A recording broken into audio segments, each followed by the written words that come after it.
Ciro Goetz, seja muito bem-vindo, prazer falar contigo sobre as vozes do gol. Dá uma boa noite pra galera aí. Verdade, grande Emanuel, prazer aí conversar contigo, para essa audiência do Em Pauta em Bagé, né? Em Pauta Bagé, aliás. Isso!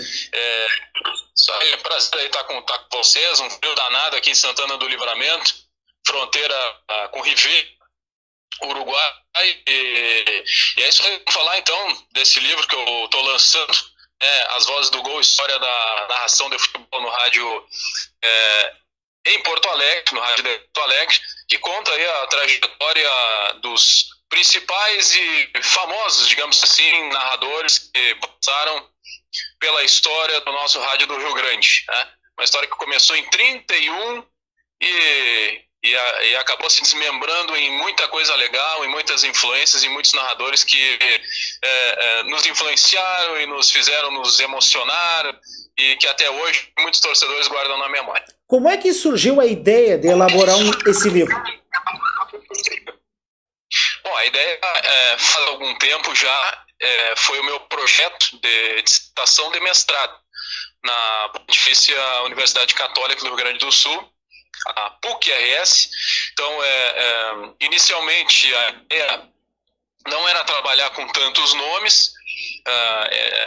O básico da história toda, ela iniciou com a questão de separar, de construir uma linha do tempo organizada da narração esportiva. Porque se a gente for pegar, como eu disse, a narração havia começado em 1931.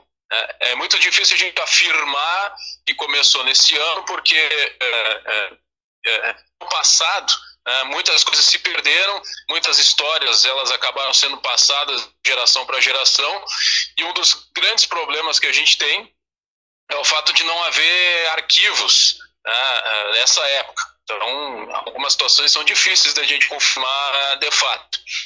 Mas a ideia então inicial foi organizar uma linha do tempo da narração, depois através do processo de qualificação, e eu tive muito prazer de ser orientado pela professora Doris Fagundes Hausen, que é um nome muito importante no meio acadêmico do rádio. Ela foi orientadora, por exemplo, do meu amigo professor Luiz Arthur Ferrareto. Só isso, né? Super consagrado. Só isso. E o Ferrareto, se não é a minha principal, é uma das minhas principais referências, sem dúvida alguma, na história do rádio. E na minha banca de qualificação, tive o prazer de ser orientado então pela professora Doris e acompanhado pelo professor Luciano Kleckner, que escreveu sobre o Repórter S, né, tem uma produção impressionante, uma história impressionante profissional e acadêmica também, e o professor Sérgio Wendler, que foi meu professor na Unicinos, eu jornalista formado pela Unicinos, e foi muito legal porque ambos gostam muito de futebol. Então isso aí foi bastante importante no processo. E aí a qualificação é um processo do mestrado que é fundamental, porque ele te dá um norte no trabalho. Então me foi feita a sugestão de trabalhar mais nomes da narração.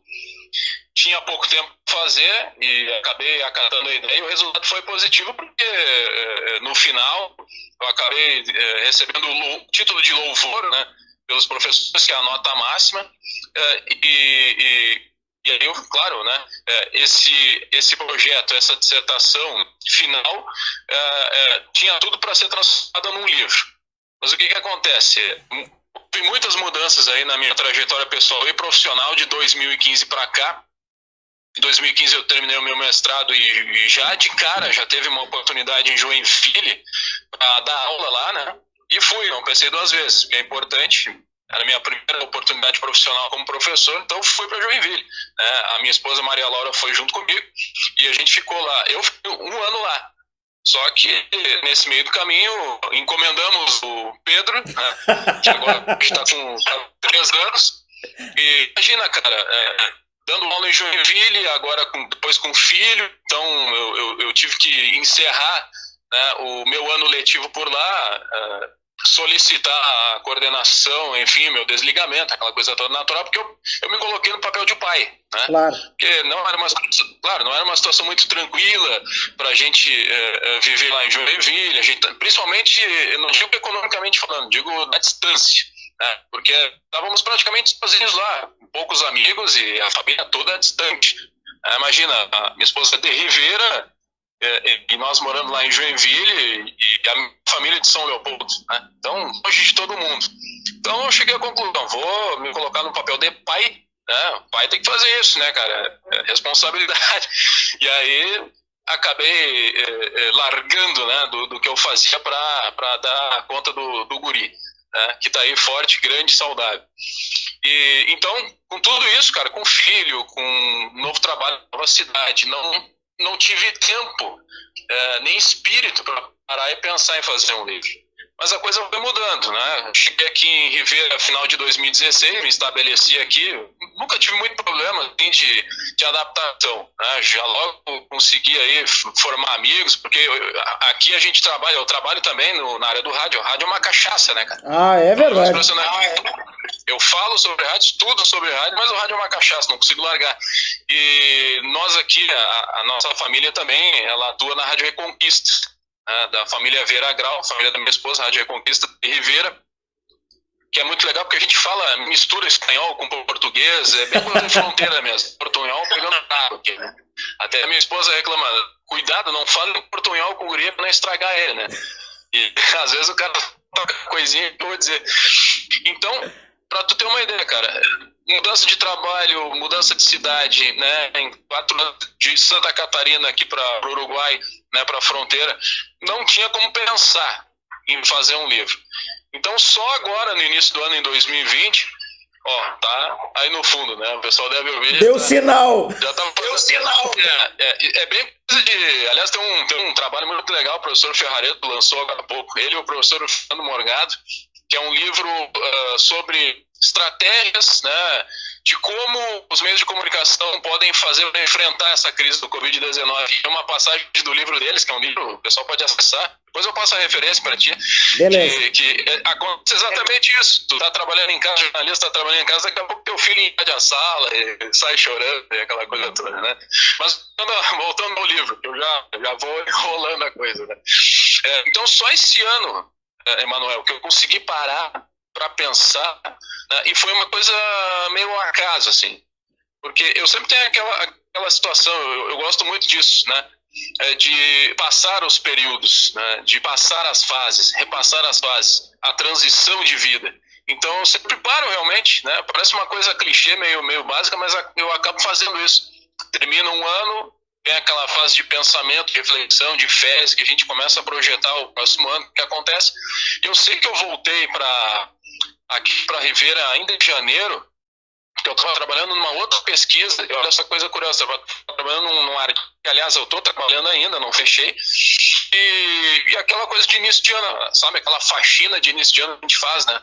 Aí resolvi dar uma arrumada, porque, imagina, pesquisador, jornalista, tu é jornalista, sabe, a gente vai juntando papel, vai juntando informação, né? Eu sou ainda do bloquinho, da época do papel, anoto muita coisa. E outra coisa, né? Nós jornalistas, somos acusados de junta-tralha. Isso que mais me irrita, tio. É verdade, junta a tralha. Então eu junto muito a tralha aqui, eu tenho que cuidar pra não nadar nessa tralha, né? Cara, aí na faxina, daqui a pouco eu achei um cartão de um editor.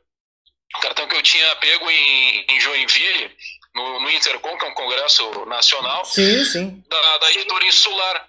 E aquilo me ficou na cabeça, porque eu já tinha ideia de passar esse projeto para eles. Entrei em contato com o Nelson Olinha, que eu quero mandar um grande abraço, né, que foi um trabalho excepcional da editora Insular comigo durante o ano. Então, mandei o recado e prontamente, eu acho que no outro dia mesmo eles já responderam, que interessava, que o projeto era legal, que valia a pena fazer, e aí veio, né, finalmente o sonho realizado de editar o meu primeiro livro baseado nessa dissertação. Foi um trabalho árduo, um trabalho de muito empenho, de muito suor, porque muita coisa, Manuel, dessa dissertação de 2015 para cá, eu precisei atualizar. Claro, a base do livro, que é a divisão histórica de 3 períodos, que são o período dos narradores desbravadores, que são aqueles que eu chamo de narradores aventureiros, aqueles que passavam por dificuldades técnicas, que não tinham retorno, com a precariedade do rádio ainda lá no seu princípio. Depois ali, a partir do final da década de 50, já começa o período dos paradigmáticos, que daí é esse período que eu considero de revolução na narração, de introdução de influências, de bordões, de criatividade, de brincadeiras, né? Nesse período do final da década de 50 até meados dos anos 80, onde a gente tem nomes como Mendes Ribeiro, Pedro Carneiro Pereira, Milton Ferretti Jung, Samuel Souza Santos, Armindo Antônio Ranzolin, Haroldo de Souza, Roberto Brauner, entre outros. Período fantástico. Né? E aí depois, a partir de 84, 85, esse período que eu considero vigente, que é o período da narração contemporânea, em que muitas receitas do passado elas ainda estão sendo utilizadas.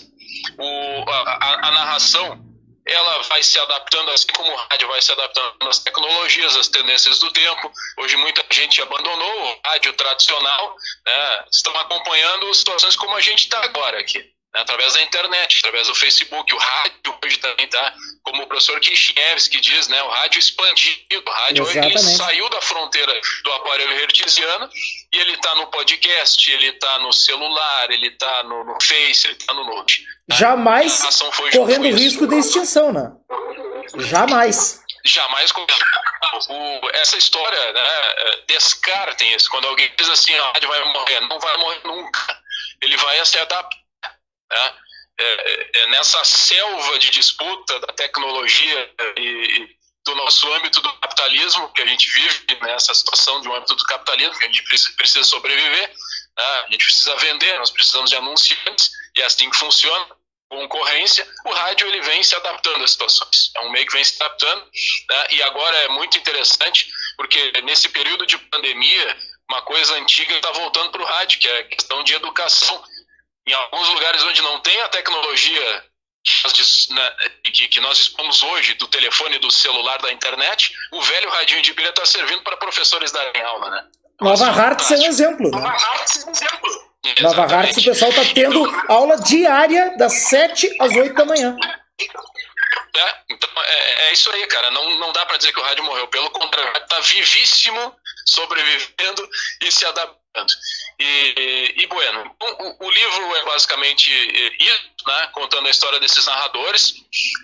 Cada narrador que eu escolho, eu poderia escrever um livro sobre eles. Faço ideia. Como a gente tem, por exemplo, sem dúvida, como a gente tem, por exemplo, a obra da minha amiga Kátia Hoffmann sobre a vida do Milton Ferretti Jung, né, que infelizmente faleceu no ano passado, que era conhecido como a voz do rádio. Gol, gol, gol!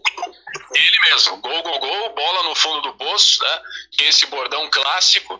Aliás, não sei se tu sabe, amigo sabe, né? O Milton Jung, ele criou esse bordão do gol, gol, gol numa transmissão de futsal. É mesmo? Porque sabe como é que funciona? Sabe como é que funciona o futsal? O futsal ele é uma modalidade rápida. Assim, eu considero, pro narrador, é uma questão que é opinião minha, claro. Uma questão técnica. Melhor forma para o cara que é iniciante na narração esportiva que aprender a narrar futsal. Porque ali tu é obrigado a colocar agilidade nas palavras. Muito mais do que no futebol de campo. Tu pode ver, se tu observar uma narração no rádio, principalmente as mais clássicas, lá dos anos 70, 80 até 90, hoje desacelerou um pouquinho o ritmo da narração esportiva no rádio. Mas ela é muito mais rápida do que aquilo que está acontecendo no campo. O narrador tenta imprimir emoção, porque em alguns momentos do jogo a coisa esfria demais, né? Agora no futsal não, é pá, pá, pá, pá, toda hora. E o que o Milton Ferretti Jung, numa transmissão lá nos anos 70, pensou? Eu não posso gritar, me esgoelar gritando gol, né? Extenso no futsal. Então tem que ser uma coisa curtinha, que nem o jogo, né? Gol, gol, gol, pá, pá, pá. E depois ele acabou adaptando isso para o campo, o gol mais longo. Então é uma história legal do Milton. E agora recentemente eu tenho uma página no Facebook dedicada ao livro. Eu estou subindo muito maior, tem vários inéditos, tem fotos, tem... Acho que deu um cortezinho, mas... Já voltou. Nessa página do Facebook tem muitos materiais, tem vídeos, tem fotos, enfim, um negócio bem legal. E no YouTube também, né? O mesmo material que eu subo ali, eu subo no YouTube também. Então, recentemente eu publiquei uma entrevista inédita com o Milton Ferretti Jung, que eu fiz em 2015. Eu tive a satisfação de ser recebido por ele e a sua esposa em casa, né? E, infelizmente, a tristeza de não poder passar esse livro para ele, né? Que seria mais um livro que é uma homenagem. Aliás, é uma grande homenagem para os narradores, viu, Emanuel? Esse livro é uma grande homenagem para os narradores. Existe muitos trabalhos a respeito da narração, principalmente no meio acadêmico. Achei muitas dissertações, muitas monografias, mas modéstia à parte, eu cheguei à conclusão que faltava um livro que reunisse esses nomes.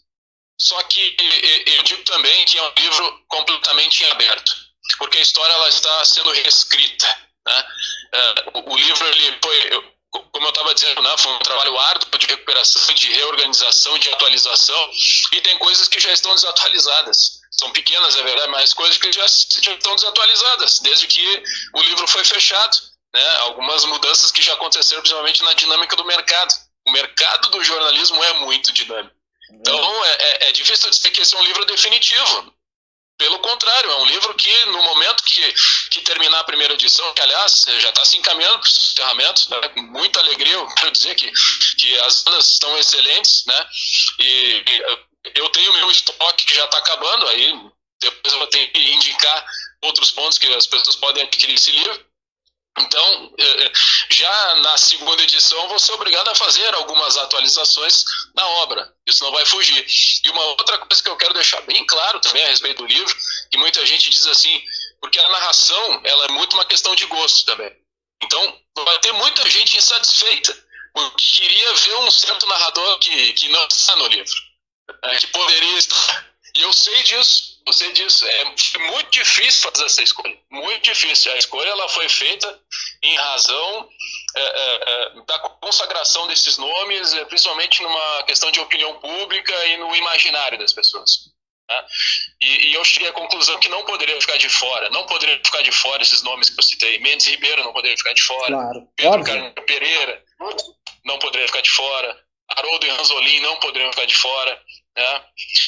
Hernani Rusch, considerado o primeiro narrador da história do Rádio Gaúcho, de forma improvisada, teria feito uma transmissão de um jogo do Grêmio com a seleção do Paraná em 1931, não gostava de narrar, não sabia narrar, né, segundo as histórias contam. Naquela época, em 31, não havia numeração nas camisetas, né? Então, o cara não conhecia futebol, não gostava de futebol. Por sorte, já tinha um comentarista, Ari Lund, que foi um grande radialista brasileiro também. Ele era identificado com o Cruzeiro de Porto Alegre, hoje Cachoeirinha, e por sorte o Ari Lund estava do lado, né, do ouvidinho do Hernani Rusch, soprando os nomes dos jogadores. Então começou assim, né, dizem que começou assim a história.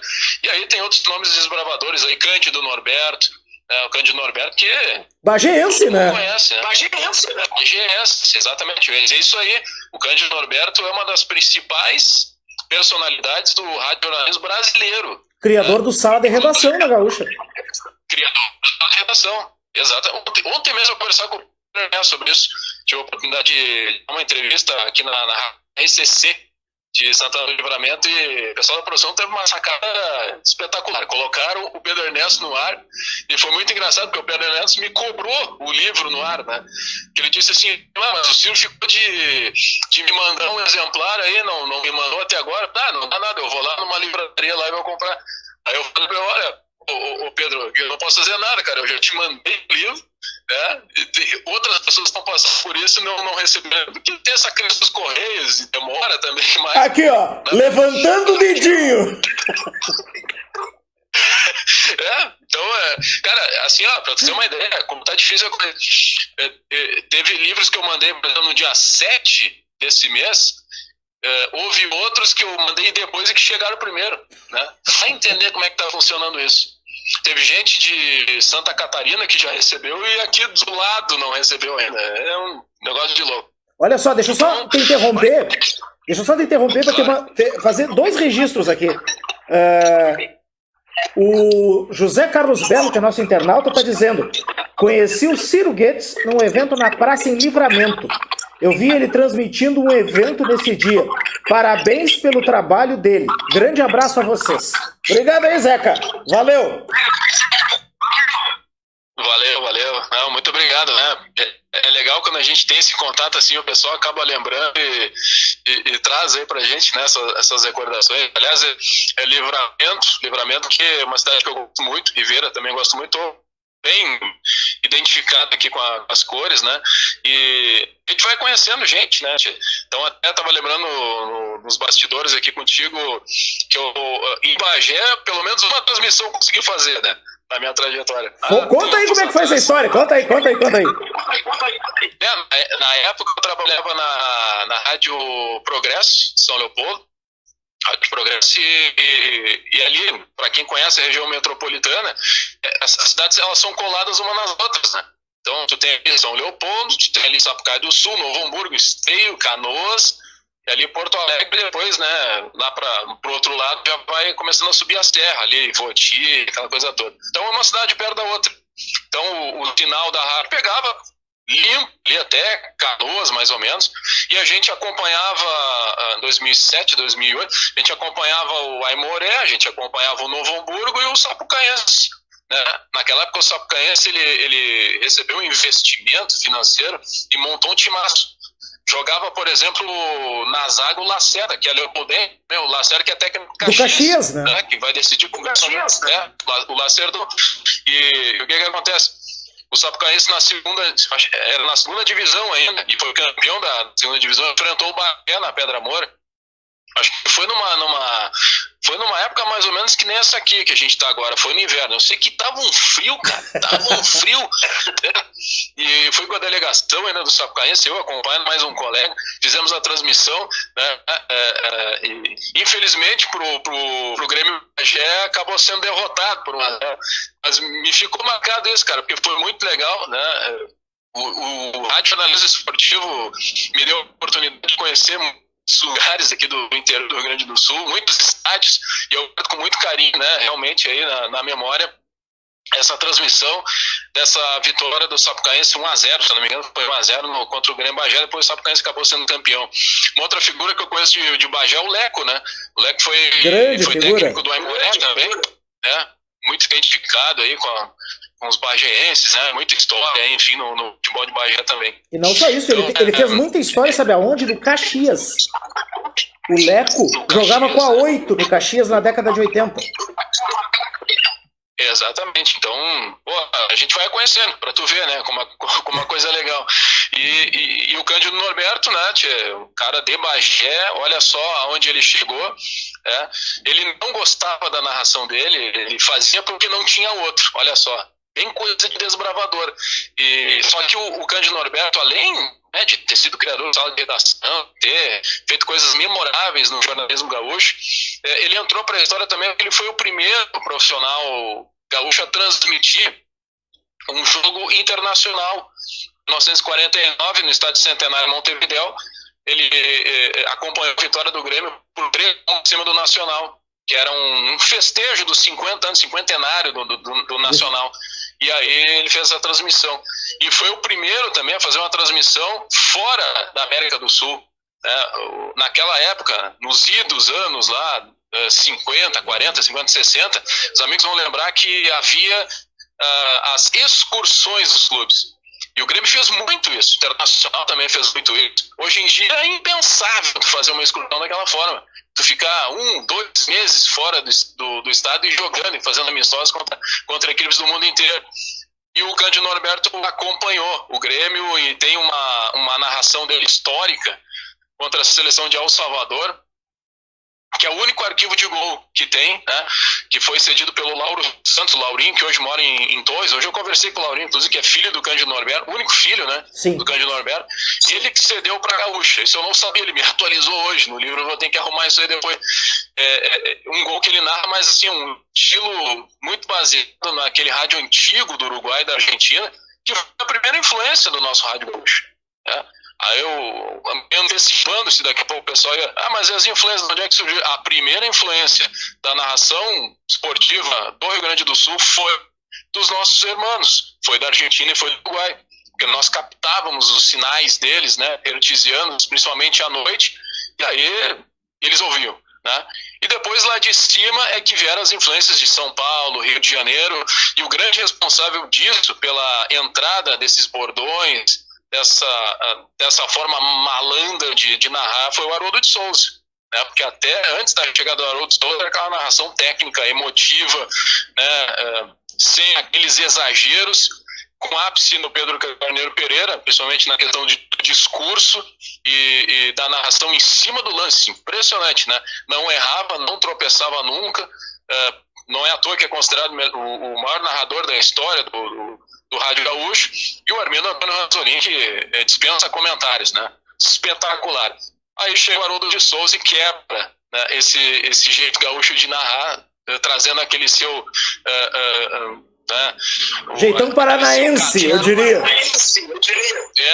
Aquele seu caderno de influências, tanto de narradores como Fiore Giliotti, Pedro Luiz, enfim, entre outros grandes. Qual foi a história que mais te marcou na realização desse teu livro?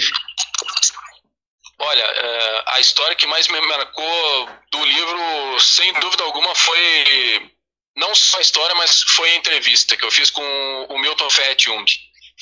Porque foi muito especial aquela oportunidade, que eu tive a chance e o prazer de ter sido colega dele na Rádio Guaíba. Então o Milton era uma figura humana espetacular, sempre, né, de bom humor, brincava muito com ele nos bastidores, né? Cara, gente finíssima. Aí, numa certa tarde, cheguei lá na residência dele, a sua esposa Malena me recepcionou de uma forma espetacular, e eu gostei muito daquela oportunidade, porque para todos os entrevistados eu utilizei uma técnica, né, uma técnica de entrevista em que todas as perguntas eram iguais para os narradores.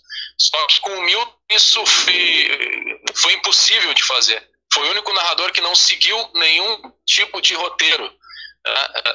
Eu percebi que a coisa ia andar para esse caminho e larguei de mão qualquer tipo de questionário, porque tinha muita coisa para falar. Então isso realmente me marcou, porque o Milton ele era muito honesto, realmente não escondia aquilo que ele pensava, né? E é muito curioso, porque se a gente faz uma entrevista com qualquer narrador, eles sempre vão dizer: eu tive as minhas influências, isso foi importante para minha influência, aquela narração me marcou. O Milton foi diferente. Ele dizia: eu não tive nenhuma influência, eu me criei sozinho, e a gente sempre espera, né, de uma personalidade como ele, que narrou o milésimo gol do Pelé no Maracanã em 1969. Então eu tenho certeza que qualquer narrador que passou pela situação do Milton de acompanhar esse gol histórico do Pelé lá no Maracanã dizia: isso foi uma das coisas mais importantes da minha vida, narrar o gol do Pelé foi um negócio fantástico. O Milton disse que não gostava nem de ouvir aquela narração. Não gostava.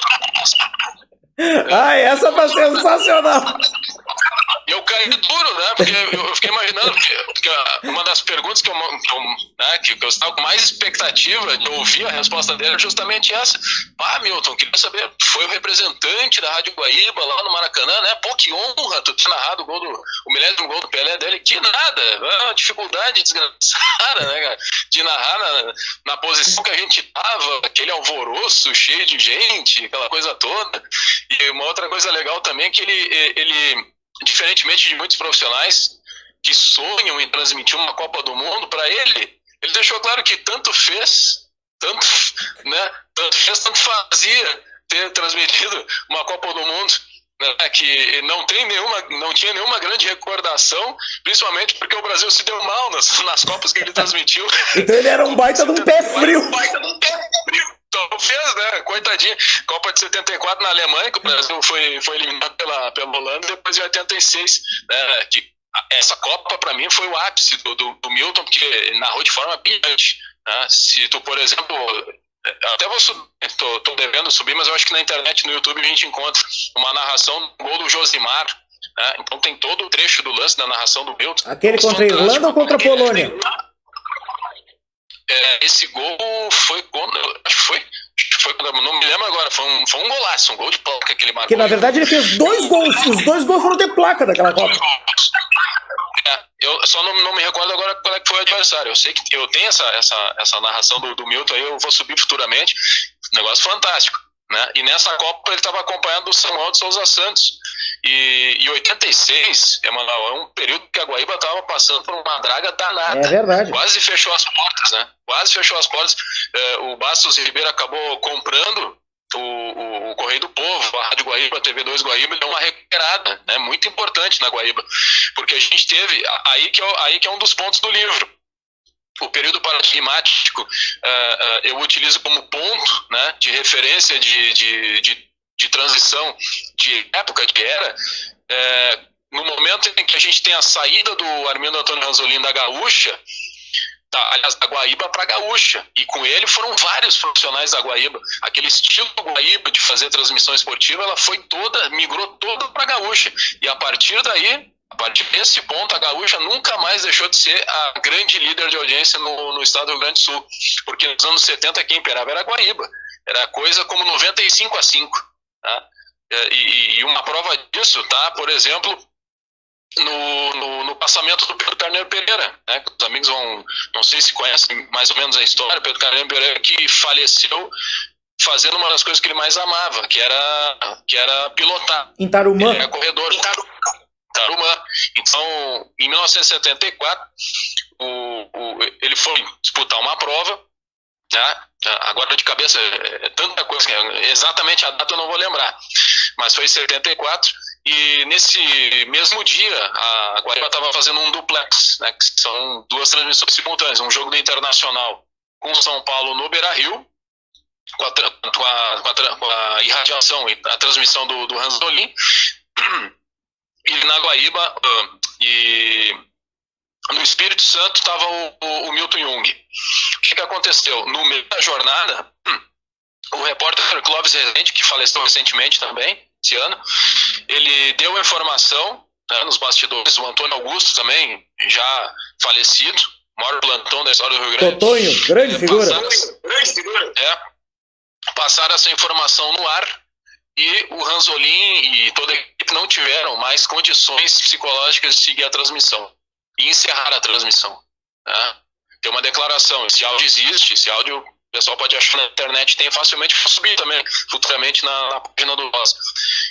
Encerrar a transmissão, e no fundo se ouvia aplausos em uníssono do estádio Beira-Rio lotado, porque a audiência estava toda ligada na Rádio Guaíba. Negócio fantástico. Então, para tu veres como é que era, né? Como eram outros termos. Tu sabe uma curiosidade que eu tenho? Sim. Eu sempre procurei saber, porque meu pai fala muito de uma partida que houve quando não convocaram o Everaldo para o torneio do Bicentenário, em 72. E que aquilo causou talvez a primeira e única união de gremistas e colorados do Rio Grande do Sul. E aí montaram o jogo da seleção gaúcha contra a seleção brasileira, um jogo que saiu 3-3, e diz que o pessoal da seleção gaúcha deu-lhe pau no jogador do Brasil. Esse jogo transmitido pela Guaíba, né, que eu me recordo, pelo Ranzolin já, né? E foi realmente isso aí, porque aconteceu uma grande polêmica, porque o Everaldo, ele foi campeão com a seleção brasileira, tricampeão com a seleção brasileira, e foi um grande jogador, né? Inclusive a estrela ostentada na bandeira do Grêmio, tem pessoas que não sabem, incrivelmente não sabem, né, a história do clube. Essa estrela, ela foi dedicada à memória do Everaldo, né? Então realmente a imprensa acabou pegando esse clima para si, transformou num grande circo. Naquele momento transformou num grande circo. Então houve depoimentos de jogadores da seleção brasileira que, para eles, a impressão que se tinha é que eles estavam jogando em outro país, não num estado. Que coisa curiosa. Não, e então, diz que lotou o Beira-Rio também, né? Lotou, completamente lotado. Meu pai sempre conta história, Ciro, só te interrompendo, que os colorados compraram a briga. Porque acharam injusto o que estava acontecendo. Isso foram poucas as vezes, né, que colorados e gremistas se juntaram. Teve uma vez que isso aconteceu, faz tempo já, que eu me lembro que foi 2001, eliminatórios para a Copa de 2002. O Filipão tinha assumido a seleção brasileira, aí ele abraçou e disse, a gente vai ter que jogar um jogo em Porto Alegre, e aquilo me marcou também, né. Foi até um episódio aquele que o Chilaver não era um baita de um goleiro, né? Pra mim, um dos maiores do mundo. Eu colocaria na minha seleção dos caras, mas foi aquele episódio que ele deu uma cusparada na cara do Roberto Carlos. Né? Foi, me lembro. 2-0 pro Brasil, aquele jogo. 2-0. O Marcelinho Paraíba tava jogando muita bola, né? Fez um gol. Tava no Grêmio, foi campeão da fez um gol e o Rivaldo fez outro. Então, eu vi ali gremistas e colorados juntos. Foi um negócio fantástico, assim. Então, das poucas vezes aconteceu isso aí também, né? Então, cara, o livro tem muita história, muitas passagens, né? Como diz a minha orientadora, a professora Doris, é um livro que conta a história também de Porto Alegre, porque é uma coisa bem historiadora mesmo, de quem gosta disso, né? A gente faz toda uma contextualização. Então, para falar desses narradores, em alguns momentos, há contextualização de época, né? Como estava Porto Alegre, por exemplo, ali em relação à Copa de 50, né? Falando daquele período da narração da década de 50, a gente eu trago a contextualização do Mundial que foi realizado em Porto Alegre, né? Mais ou menos como é que estava a situação, porque não dá para contar tudo ali, né? Cada um desses assuntos renderia só um livro, né? Então, o desafio foi esse, foi grande. E eu tenho certeza que o pessoal vai gostar, né? Eu já tenho ouvido aí alguns comentários de quem já recebeu e espero seguir. Porque, como eu disse, muita gente ficou de fora e, quem sabe, mais para frente a gente amplie, né, dando conta de narradores não só de Porto Alegre, como do interior também. Porque só em Bagé, o que tem de narradores que poderiam ter também a sua história contada não é pouco, cara. É um negócio fantástico. Não, é isso que eu ia te perguntar. Até pra gente já encaminhar o encerramento, que senão eu vou ficar conversando contigo até meia-noite. Mas o interior tem alguma ideia de realizar um livro, coletar dados, enfim, sobre narradores que marcaram época nas principais cidades do interior, pelo menos?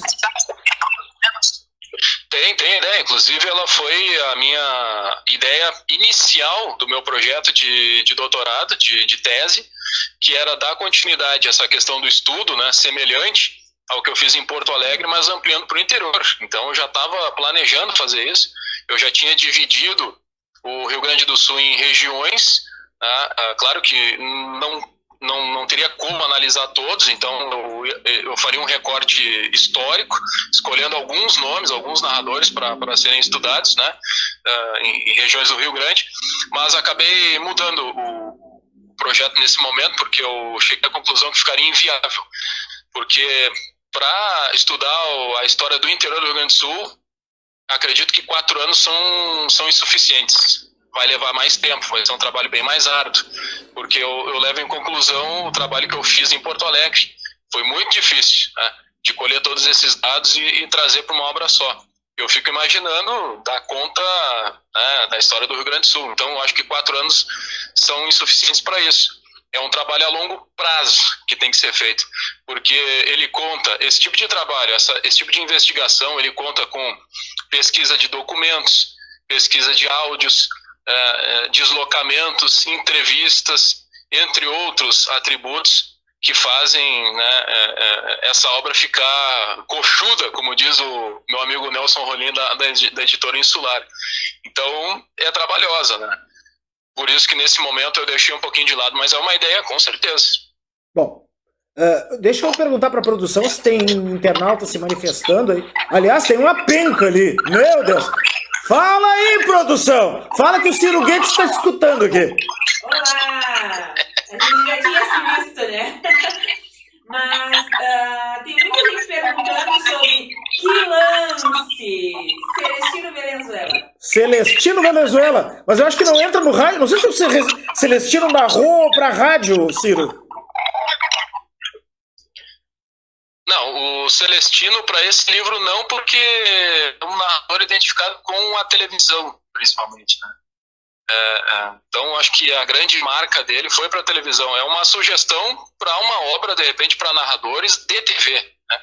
Essa obra que eu estou trazendo, ela refere-se restritamente a narradores de rádio. Não que o Celestino não tenha também a sua passagem, enfim, mas ele ficou marcado pela televisão, né? O Que Lance tem inclusive um livro que eu tenho em casa que é muito divertido, um livro muito bom, né, do Celestino, mas eu acho que se eu fosse fazer um trabalho sobre ele, teria que fazer relativo à sua passagem marcante pela televisão, né? Então, eu não me lembro se deve ter alguma citação dele no livro, mas em relação ao rádio, eu diria que não. Eu não me lembro de outro narrador que tenha recebido a bola de ouro.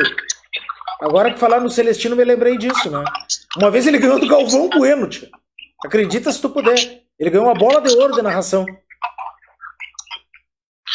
Pois ele foi muito marcante, né? Aqui no Rio Grande do Sul, narrou muitos anos aí na RBS. Depois acabou sendo substituído, entrou o Paulo Brito, que ficou muitos anos também aí, né? Com o seu famoso bordão do feito, né? Na RBS, que está buscando aí a sua renovação também, mas já tem livro sobre o Celestino, o livro se chama Que Lance, né? Que Lance. Eu vi aqui, enfim, depois... É o bordão que ele dizia, né, durante as transmissões, mas acho que renderia mais alguma coisa sobre ele e outros, sim, que passaram aí pela televisão. Celestino da TV. Bom, como é que o pessoal interessado pode adquirir teu livro? Muito bem, é muito fácil, né? Uma pergunta importantíssima. Como eu disse, então, no princípio, Emanuel, eu tenho meu estoque ainda, né? Mas está acabando. Então, quem quiser adquirir comigo o diferencial é porque vai chegar com dedicatória, né, cara? Esse é o grande diferencial. Se adquirir o livro comigo, vai chegar com uma dedicatória para todos os meus clientes, digamos assim, para os meus leitores. Eu escrevo ali no início do livro, né, um textinho curtinho, enfim, dedicando esta obra aí, que eu acho legal isso aí, né, para ficar marcada aí para a eternidade. E aí, né, se não for possível assim, ou pela editora Insular, ou também aqui em Santana do Livramento, aliás, com muita felicidade, quero mandar um abraço para a Marilise, da Ponto do Livro, que fica no centro aqui de Santana do Livramento, né, na Rua Conde de Porto Alegre 838, tá? O livro tá lá, né, exposto já para quem quiser comprar, né? Para quem quiser vir de Bagé para comprar em Livramento também. Ué, vai fazer as comprinhas em Rivera? Já aproveita e compra teu livro. Que coisa melhor. Exatamente, sempre tem muito bagiense aqui que eu sei, né? Que eu vejo. Comigo é o seguinte, eu vou passar meu WhatsApp, que é o 51, eu continuo mantendo meu número antigo lá de São Leopoldo, 51 998 85 1049. 998 85 1049. Entre em contato comigo, pode ser também pelo Facebook, ali, se me encontrar, Ciro Guedes ali no Facebook, pode ser por ali, ou pelo WhatsApp, tá? Então, para agilizar, repito, né? Meu estoque já está acabando. E a outra alternativa é acessar www.insular.com.br. O livro também está à venda ali no site da editora, né? Lá tem um estoque legal também. Então são essas três alternativas para os interessados. Bom, eu posso dizer que fica mais fácil. Entra em contato com você. E tem a página do Face das Vozes do Golfe. Fala um pouquinho sobre ela aí, Ciro. Exatamente, como até havia me referido anteriormente, página onde eu estou subindo entrevistas. Hoje, inclusive, antes do programa contigo aqui, eu subi uma entrevista com o filho do Hernani Rucho, que em 2015 me atendeu. E contou uma história do seu pai, enfim, né? O Hernani é um grande profissional de rádio, foi um ator de rádio novela, aquela coisa toda, e teve que fazer aquela narração improvisada. Então, subi hoje essa entrevista aí com ele. Pela página, pode ser ali, deixa o recado, só entrar na caixa de mensagem ali que eu vou ver, né? Eu tô de toda hora observando, toda hora olhando e respondo todas as mensagens, né? Não deixo o pessoal esperando muito, daqui a pouco, um pouquinho, umas horas, mas já respondo sem problema algum. E aproveito também para fazer o convite para acessar, porque são materiais extras, né? E para quem gosta, tem muito estudante de rádio, jornalismo, de rádio, né, que gosta da narração. Lá vocês vão encontrar muita coisa legal, muita foto, muitos arquivos de gols também que eu venho subindo. Eu quero transformar essa página, talvez uma das maiores páginas dedicadas ao assunto que a gente tem no Rio Grande. E no YouTube também tem um canal onde eu subo os mesmos conteúdos, mas em outra plataforma. Não, interessante, agora tu estavas falando do Milton Jung. Eu, por exemplo, tenho 2 livros do Miltinho, que é filho do Milton Jung, e que escreve livros destinados à parte acadêmica de jornalismo no rádio. Ou seja, seguiu na veia do pai. com certeza. E é um baita de um profissional consagrado, inclusive, foi se consagrar fora do Rio Grande. Aliás, o Miltinho, procurem no YouTube, o Miltinho que levou o Milton Ferretti-Jung para contar uma história. O Milton Ferretti-Jung participou do programa do Jô Soares, na Globo. É uma curiosidade também aí. Só procura lá, Milton Ferretti-Jung, programa do Jô. Ele participou, e o Jô fez questão para tu ver a parceria, né? Para tu ver a consagração do Miltinho lá no eixo Rio-São Paulo. Perfeito, então, Ciro. Algo mais a destacar, informar, ressaltar? Enfim, tudo contigo aí. A destacar apenas meus agradecimentos a ti. A gente vem aí conversando durante os últimos dias, né? Uma figura humana sensacional, um prazer te conhecer e te parabenizar também pela página, pelo trabalho. Eu estava agora acompanhando, né, e muito aí o Em Pauta Bagé, e esse trabalho que tu faz é sensacional, diferenciado, né, muito tranquilo, né, com bom humor. Acho que o pessoal gosta desse tipo de coisa. A internet, ela é um leque muito grande que facilita também, né? Então quero te agradecer o espaço cedido, né, pela parceria, e mais uma vez, para aqueles que estiverem interessados, né, e que adquirirem este livro, o que eu mais quero é que desfrutem realmente, né, porque o livro está muito legal. Então, agradeço mesmo, muito obrigado. Só um pouquinho que tem... Tem mensagem aí do pessoal, produção? Pessoal parabenizando o Ciro aí também pelo livro. Isso. E agora surgiu uma outra pergunta. Não tinha um narrador de rádio que dizia bandeiras tremulando? É o Haroldo, né? Bandeiras tremulando, tremulando, tremulando, torcedor do Brasil. Isso.